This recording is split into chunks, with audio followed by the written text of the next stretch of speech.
I made this slideshow about Cambodia because I wanted to tell as many people as possible about this beautiful country and its people and about their desperate need for help. There are no accurate statistics, but the numbers in this slideshow are as close to the truth as is possible.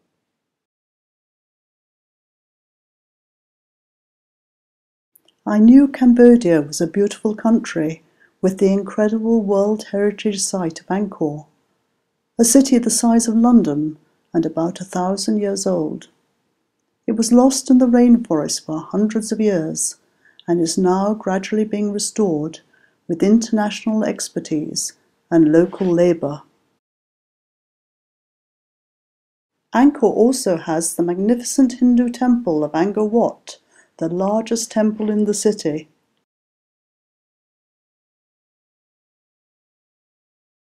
The Ta Prohm temple in Angkor is where trees and temple intertwine almost symbiotically, one supporting the other.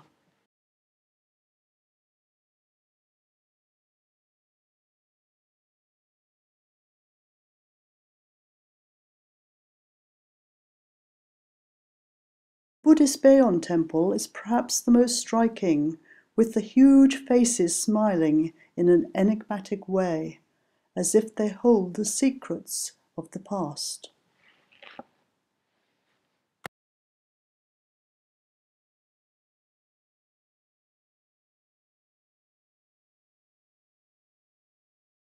Within this temple is the remarkable bas-relief, as detailed as it was when it was first sculpted. It tells the story of daily life 1,000 years ago.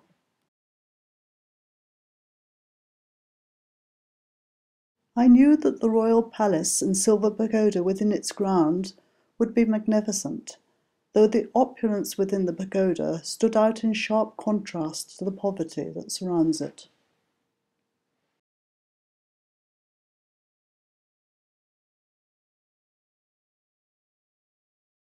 I knew that the stilt houses and floating villages would be a photographer's dream. But I didn't know, and I was deeply shocked by my ignorance, that between 1975 and 1978, during Pol Pot's reign of terror, that 1,700,000 innocent people were shot or battered to death. This was a quarter of the whole population, in a country only twice the size of Scotland. In addition, 1 million people died of starvation, forced labour, landmines, bombing and disease. In 1978, the Vietnamese army discovered the S-21 prison in Phnom Penh.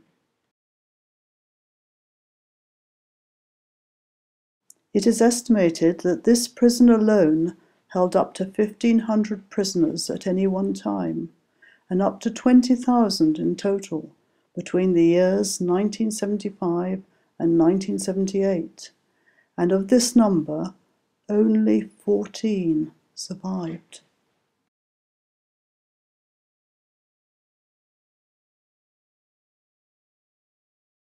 When the soldiers entered the prison, they found bodies shackled to beds, with implements of torture discarded next to them.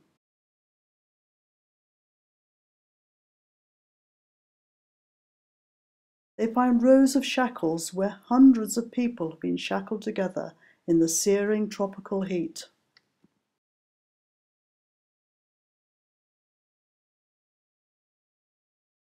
They found prison cells 80 centimetres by 2 metres. Inside the cell was a water container for urine and an ammunition box for excrement.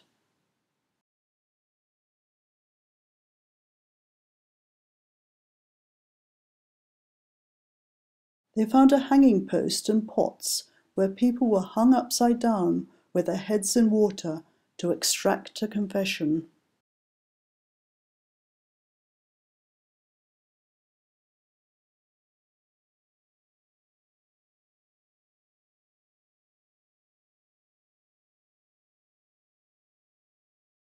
They found 10 prison regulations. The English translation is a bit confusing, but the message is still very, very clear. I'll read you 4. While getting lashes or electrification, do not cry out. Do nothing. Sit still and wait for my orders. If no order, keep quiet. When I ask you to do something, you must do it without protesting. If you don't follow the above rules, you shall get many lashes of the electric wire. If you disobey any point of my regulations, you shall either get 10 lashes or 5 shocks of electric discharge. The Vietnamese soldiers found thousands of photographs of men, women and children, identified by a number.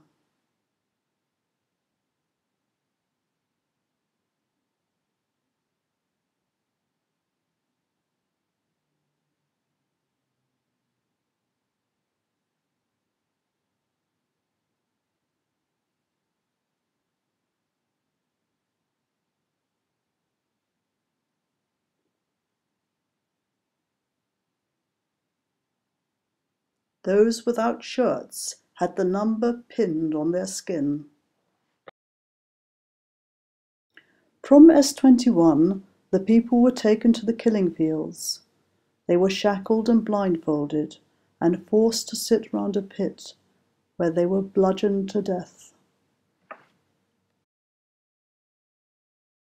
In the killing fields, a pit was discovered with hundreds of infants' bones, but no complete skulls. The answer was on a nearby tree, where they found brain tissue.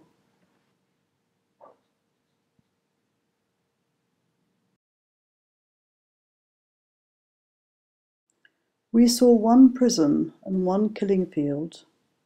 17,000 people were murdered in this one killing field, and they're still discovering more pits and more bones here.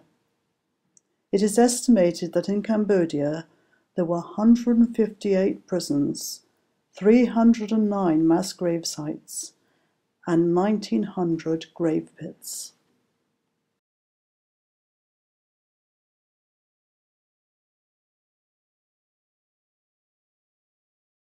We met a survivor from the S21 prison. He was an artist who has recorded in detail the treatment in the prison. His wife was killed, but where she is buried he doesn't know. We brought a book with another survivor's account of the evacuation from Phnom Penh, where he describes the road he had to travel on as being littered with corpses. He described the treatment in the S21 prison, that he was tortured for 12 days and 12 nights and only survived because he was a mechanic and useful to the Khmer Rouge. What is surprising is that the Cambodians show no signs of bitterness for these unprecedented atrocities, just bewilderment as to why the perpetrators are still living unpunished among them. Only one Dutch has been imprisoned. Unfortunately, investigations and trials are being hampered by lack of funds. Everybody has lost members of their family during these 3 years.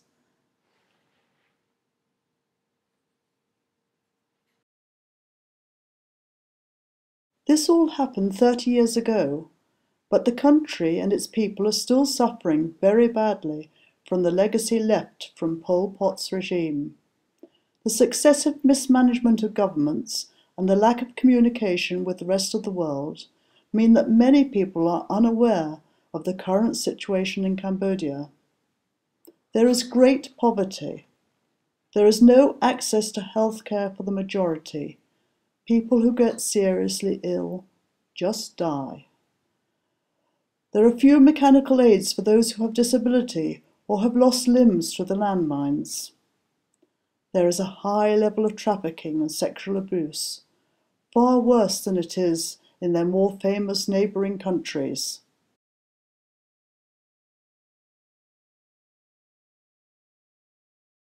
There is no effective public transport system. People commute standing with not an inch to spare in what can only be described as cattle trucks.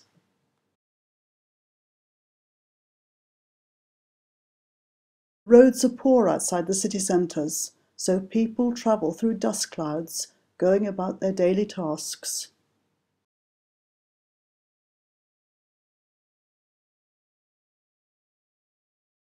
The Cambodians are lovely people. Except for a small minority, the Cambodians are resourceful and work hard to make enough money to put rice in their bowls. Even the poorest don't just beg, but always something to sell. An umbrella and some boxes with water bottles filled with fuel act as a local petrol station where the tuk-tuk driver fills up. Motorbikes rarely carry a single person. More often they have a group of friends or a family on them, mother, father and 2 children all astride. They are the main form of transport, carrying just about anything: people, bananas, and sometimes even pigs.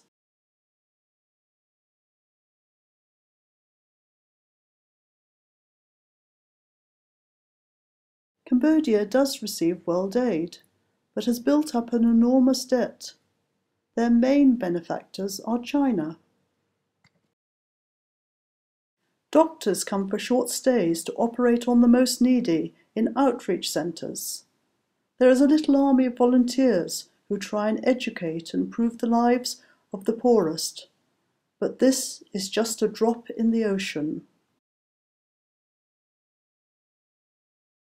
The Australians are rebuilding the railway, but this will not be completed until 2015. Until then, most Cambodians use a single gauge line railway and a bamboo train.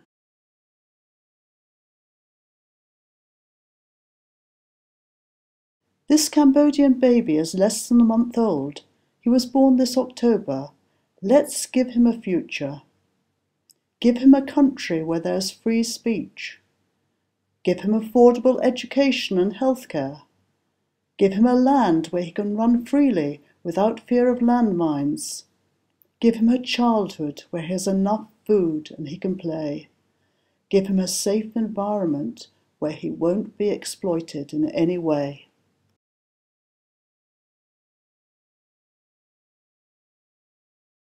You can help if you want to, by sharing this with all your friends, by visiting Cambodia.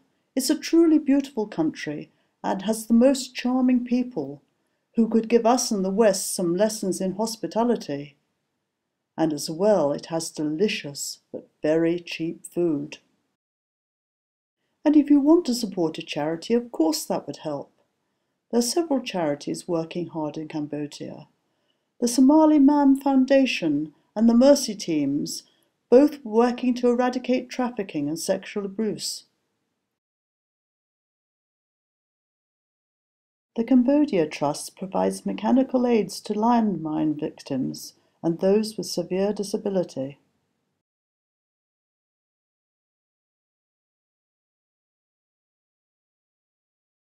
Thank you for watching this slideshow. Cambodia moved me so much that I wanted all my friends and their friends to know how much these lovely people have suffered. Please help them.